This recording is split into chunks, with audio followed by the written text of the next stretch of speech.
So the San Francisco 49ers are 5-5, just like how the Los Angeles Rams are 5-5, and the same with the Seattle Seahawks. The Arizona Cardinals lead this division 6-4, and obviously the 49ers are still in the race to make the NFL playoffs, but I'm going to be real with you guys. I don't think they're going to make it this season. I'm going to tell you why. For one, they're 1-3 in this division. That is a death sentence to have. If you're trying to make a playoff push and you can't win division games, that's horrible to see. They beat the Seattle Seahawks a couple weeks ago, Thursday Night Football. They just lost to the Seahawks 20-17. Kyle Shanahan this season has been a terrible head coach. And I'm not saying this because the team is 5-5. They underperform. Some of the players haven't stepped up either. This has been a long time coming. Even from the Super Bowl collapse that they had against the Kansas City Chiefs, not just this previous Super Bowl, but a couple of years before. Kyle Shanahan's offense is stale, is stagnant. I'm going to tell you why. Jordan Mason, very good running back. I'm not going to come on here and make it seem like the man is the next Terrell Davis or he's going to go out there and beat Walter Payton. He's a very good running back. For many weeks this season, he was top 5 in rushing. As soon as Christian McCaffrey comes back into the fold, cuts him out of the playbook. He's done. Jordan Mason only had one carry against the Tampa Bay Buccaneers. One carry against the Tampa Bay Buccaneers. This is a running back that's averaging 5 yards a carry for 703 rushing yards on the season. Against the Seattle Seahawks, which they could have ran the football more in that matchup because besides Jawan Jennings, no one else could get open. He only had 2 carries for 13 yards, and one of the carries went for 9 yards. I'm not saying go out there and forget about Christian McCaffrey. Jordan Mason is the future. But Christian McCaffrey is a special running back to have. Christian McCaffrey, you can put him inside the slot. You can move him around. He's a threat coming out of the backfield. We understand that. But take the load off of Christian McCaffrey. Save him. As soon as the man comes back against the Buccaneers, he was dealing with an Achilles tendonitis injury, not in just one leg, but in both legs. And he missed so much time. He has missed majority of this season. Part of that is because he's overworked his body. That's where tendonitis comes from. Any physical trainer will tell you that. You might have it in your elbow. You may have it in your knee. You may have it in your shoulders. You're overworking the joint. But when you look at Christian McCaffrey, this is a man that's dealt with injuries in the past with the Carolina Panthers. And you go back out there and you give him a full workload immediately against Tampa Bay Buccaneers and you forget about Jordan Mason? Let Jordan Mason go out there and use Christian McCaffrey in the red zone. It's not hard to do. That's why the red zone offense has been bad this season, is because Christian McCaffrey's been out majority of the season. And the red zone offense hasn't gotten much better in the last 2 weeks. While Deebo Samuel's over there trying to grab the kicker's face mask, he's trying to get upset with him. Yes, he missed 3 kicks. If you get your slow behind in the red zone, you wouldn't have to worry about that. And I have a problem with Deebo Samuel as well. We'll talk about that in the next couple of minutes. But when I look at this entire San Francisco 49ers roster, they are too talented to be in this situation. The red zone offense has been a problem since week 2 when they lost against the Minnesota Vikings. And since then, they have not been able to score in the red zone, and they have lost a lot of close football games this season. Because of that, they lost to the Arizona Cardinals 24-23. It came down to the last play. Brock Purdy throws an interception. It goes for a tip pick. They lost to the Seattle Seahawks in this matchup 20-17, could not score in the red zone. You're depending on your kicker yet again. Against the Tampa Bay Buccaneers, sure, they should have blown him out. The kicker makes more kicks. Once again, you can't find a way to get into the red zone. They have one of the worst red zone offenses in the NFL. And that's crazy to think about because you have George Kittle, you have Deebo Samuel, you have Jordan Mason in the backfield. The excuses have to stop with Kyle Shanahan. He has a franchise quarterback in Brock Purdy, and the interception rate is up this season. But he has had a lot of games that make you scratch your head and say, you know what? That interception is not on Brock Purdy. Has he played phenomenal this season like how he did last season? No, but he is still a top quarterback to have in the NFL. And I don't want to hear about the excuses, but they don't have Brandon Ayuk. Brandon Ayuk caused a lot of this on himself besides the injury. He missed a good portion of training camp. He was showing up. He thought things were cute. He thought things were sweet. He became a major headache just like how Nick Bosa did because he won this money. And I'm an advocate for all players getting their money. But you have to go out there and work out. This man was dropping passes against the New York Jets. He didn't only drop one. He dropped 2 passes in the red zone that would have went for a touchdown. 2. And then he goes out there, underperforms for majority of the season. When he starts to look like his former self, he tears his ACL against the Kansas City Chiefs. and he's out for the rest of the year. Remember the problem I said I have with Deebo Samuel? Deebo Samuel is not good against man coverage. You go out there, you put him in man coverage, he can't separate. Now, Deebo Samuel is a very interesting wide receiver. They put him in the backfield. They put him inside the slot. He's versatile. There's no need to do that. Now you have Christian McCaffrey. He can do that for you. McCaffrey is basically a receiver and a running back, just like how Deebo Samuel used to be in the NFL playoffs. Remember when Deebo Samuel was complaining, saying that he didn't want to take those many carries in the regular season, but he will do it in the playoffs? He's not going to have that problem because they're going to move off of Deebo Samuel after this season. They drafted Ricky Pearsall in the first round. You just paid Brandon Ayuk a lot of money. You have Christian McCaffrey. You have George Kittle. And you have Jawan Jennings as well. Right now, he's the weakest receiver that they have. The only reason why he has the numbers that he has this season is because Brandon Ayuk was inconsistent and because he got injured. That's it. And I understand that George Kittle missed the game against the Seattle Seahawks. George Kittle has been phenomenal all season long, by the way. The players have not stepped up besides George Kittle and Jawan Jennings, and Jawan Jennings has been phenomenal. Ricky Pearsall's a rookie, but you see the potential.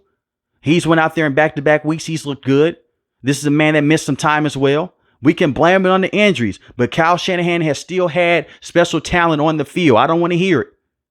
He has not stepped up. He has not been a good coach for this season so far. And I'm not saying go out there and fire Kyle Shanahan. The man just went to a Super Bowl the year before. I'm not going to say that. You guys can say that in the comment section below.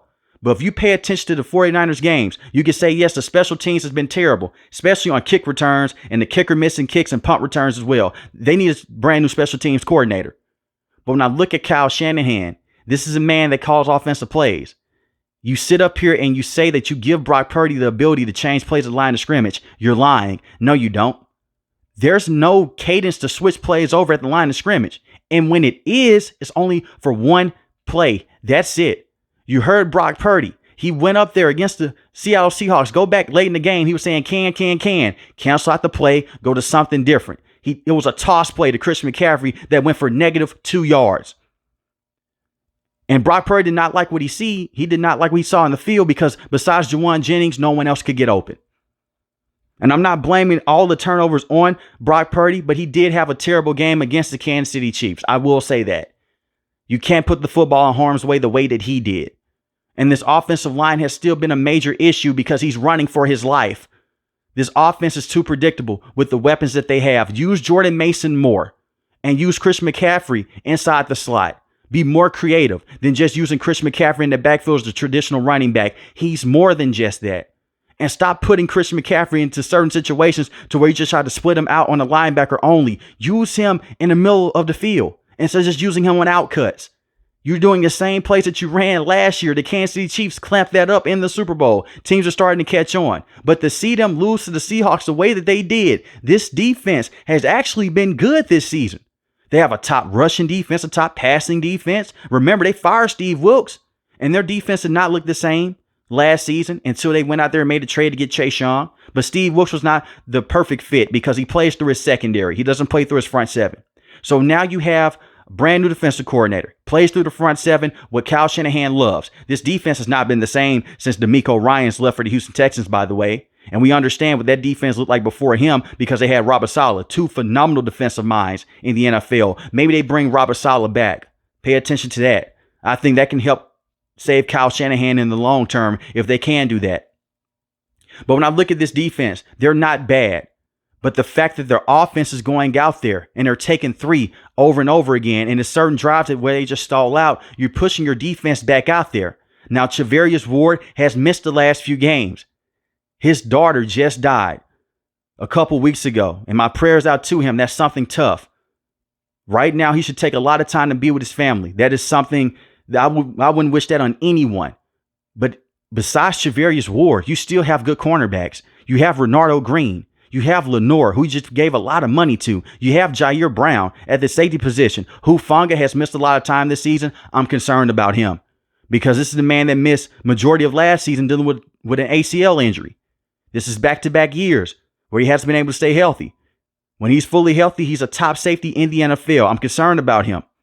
You have Nick Bosa Nick Bosa is still a top pass rusher in the NFL. He can get things done. Right now, he's dealing with an oblique injury, but 7 sacks on the season, 1 forced fumble, 1 interception. That's good enough. You have Leonard Floyd, 4.5 sacks, 1 forced fumble. He's not the ideal defensive lineman to have alongside Nick Bosa because at certain points in times he can't take advantage of just being in single coverage. We've seen other guys in the past, even with Chase Young, it wasn't consistent, but some plays will just fly off the screen and we put them in one-on-one situations. They still double team Nick Bosa and they're not getting the same pressure. A lot of that is because Javon Hargrave has been out for majority of the season, but you have Malik Collins. He can go back there. He can get to the passer. He's more so not known for his rushing ability in terms of stopping the run. And the same with Jordan Elliott as well. So when you look at the defensive tackles, they're thin. They're dealing with a lot of injuries. Sure. But you still have a top defense that can go out there and make stops. Fred Warner is still one of the best linebackers in football today. Devondre Campbell is terrible. Get him off the field. Devondre Campbell is way behind his prime, if he ever had one. Devondre Campbell has been a terrible signing since week 1. He's been getting exposed. He's not even supposed to be in this situation because Dre Greenlaw is supposed to be right here, and he suffered that torn Achilles against the Chiefs in the Super Bowl, just trying to jog back on the field, which sucks. I understand the injuries. I do. But this is a 49ers team that is better than their record, talent-wise. Coaching has let them down, and it's not the defensive coordinator. We can't blame Brock Purdy for this. We can't blame George Kittle, Christian McCaffrey for this. This is on Kyle Shanahan. When you can't find a way to punch the ball in the red zone and you're getting chunk plays from Deebo Samuel when he is still explosive, you're getting chunk plays from Ricky Pearsall, and you can't find a way to punch the football in, you're just 10 yards out and 5 yards out, I understand. It is tough to score in the red zone. The field is compact. For the ones that don't know, it's so tough to score in the red zone. But I'm seeing other teams go out there with lesser talent. No disrespect to them. They punch it in like clockwork. They get physical. They go down, run the football, or they find ways to get creative with the pass game. They went out there. They dominated the Dallas Cowboys. Sure, that's a good win. You're beating up on bad teams. You can't beat up on the teams around you that are with you in your talent level. At least in the past, you could depend on them going out there. You know what? They'll beat the Seattle Seahawks. Those are guaranteed 2 wins. Not this year. They'll go out there. They'll take care of business against the Arizona Cardinals. Not this season. The Los Angeles Rams have always been there with the 49ers because Kyle Shanahan and McVay, that's a fun rivalry. But even in the past, Kyle Shanahan has given him a lot of problems. But this season, they cannot go out there and beat teams above 500. They lost to the Kansas City Chiefs 28-18. You went out there, you beat the Patriots. Sure, that's a good game. But it's the New England Patriots. They're rebuilding. You lost to the Minnesota Vikings. You lost to the Los Angeles Rams. You lost to the Arizona Cardinals. You lost to the Seattle Seahawks. But you can go out there and you can beat up on Tampa Bay Buccaneers when they're dealing with injuries. You can go out there, you can beat a young Patriots team while they're rebuilding. You can beat the hell out of the Dallas Cowboys, and let's be real, they dominated in that matchup, but the Cowboys don't have a running game. They only have one true wide receiver and CeeDee Lamb. They can't defeat elite level competition this season. And the biggest difference is Kyle Shanahan. Last season, top coach in the NFL. This season, not even close. And he's been outcoached. He got outcoached by Kevin O'Connell. You could say that they got lucky with that play to Justin Jefferson. It is what it is. Kyle Shanahan got outcoached by Brian Flores because he couldn't go out there and stop the blitz schematically, which he's done in the past. This offensive line has been an issue for many years. It was an issue when Brock Purdy first came and became the starter with the 49ers. That's how he ended up hurting his elbow. And I understand the tight end misses block assignment against the Eagles, but the offensive line was still an issue at that time. And the offensive line was an issue against the Kansas City Chiefs in the Super Bowl. Numerous touchdowns Brock Purdy had. He couldn't step up inside the pocket. But yet they do not address the offensive line. This is on Kyle Shanahan. He blames everyone else, and he tries to get snarky with the guys in the press conference. Acts like he's better than everyone. You're not. You don't have a Super Bowl win. You're the same coach that helped blow the lead against the New England Patriots when they were down 28-3. He was offensive coordinator. He blew the lead against the Kansas City Chiefs when they had Jimmy Garoppolo as a starting quarterback. They moved on from Jimmy Garoppolo. They bring in a better quarterback in Brock Purdy. Now look at him. They blew another lead against the Kansas City Chiefs because you're getting out coached by Andy Reid. He's just not good enough. I'm not saying move off of Kyle Shanahan. I'm not saying that he's a completely terrible coach. He does a lot of good things. But he tried to call in Bill Belichick to be the defensive coordinator, and he was joking about that right before a Monday Night Football game. may actually be an alternate reality to where the 49ers may go on a big losing streak because the rest of their schedule is tough. And they may move on from Kyle Shanahan for Bill Belichick. That's a possibility. You face the Green Bay Packers next. That's not an easy game, and that's on the road. Then you face the Buffalo Bills on the road. That's not an easy game. And this defense cannot stop scrambling quarterbacks. Look at what Kyler Murray did. Look at what Geno Smith just did. You face the Chicago Bears. That should be an easy win. That's a team with a rookie quarterback. They're having a lot of struggles right now with their head coach. Typical 49ers. Then they face the Los Angeles Rams at home. That's not going to be easy. Then you face the Miami Dolphins with Tua Tagovailoa and Coach McDaniel. We'll see what works out in that situation. Then you face the Detroit Lions at home. The Lions may be sitting starters at that point. Then you face the Arizona Cardinals on the road. They have to go on a magical run and hope that all three of the teams in front of them have a bad rest of the way for the rest of the season. But I don't see that happening. The Arizona Cardinals are well coached, and they're a well-oiled machine right now. And when I go back and I look at what Kyler Murray did against them, 7 attempts for 83 rushing yards and 1 rushing touchdown. Can't stop scrambling quarterbacks. So imagine what Josh Allen's going to do to this defense, especially when you're taking 3 over and over again.